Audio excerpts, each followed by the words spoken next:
মানুষের একটা নেতিবাচক প্রতিক্রিয়া আমি অবলোকন করেছি ব্যথিত চিত্তে, যে সম্প্রতি ৬৭ জনের লোকের অতিরিক্ত সচিব হিসেবে অফিসারকে পদোন্নতি দেওয়া হয়েছে। এটার জন্য ৭টা পদও খালি ছিল না। আমি জানেন সন্দেহাতীত ভাবে মাথার চুল থেকে পায়ের নখ অবধি একটি অসাম্প্রদায়িক মানুষ।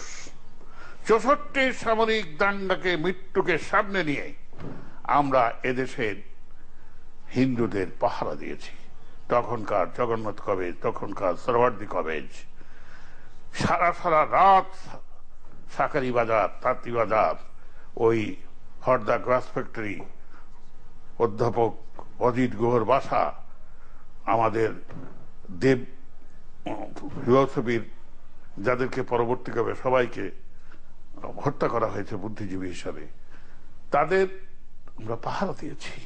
কিন্তু তারপরেও শতকরা ৯১ জন যে দেশের অধিবাসী মুসলমান, সেখান থেকে ৬৭ জনের মধ্যে ৪৬ জন যদি অমুসলমানের পদোন্নতি হয়, তবে এইটাই প্রমাণ করে আমরা শাসিত হওয়ার জন্য, আমরা শাসন করার জন্য নয় আর করি।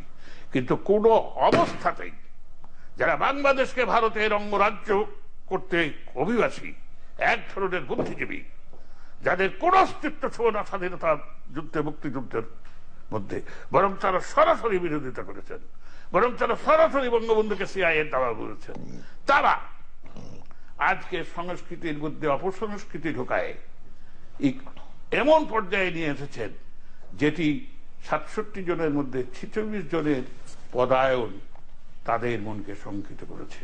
এবং আমি প্রতিদিনই প্রায় একটি দোয়া করি, আল্লাহ দেশকে রক্ষা করো, এদেশের মানুষকে রক্ষা করো, এদেশের জঙ্গিবাদ এবং সন্ত্রাসের কাছ থেকে দেশকে রক্ষা করো, অন্যদিকে মুরতাদি মতাবলম্বীদের হাত থেকে দেশের মানুষ এবং স্বাধীনতাকে রক্ষা করো।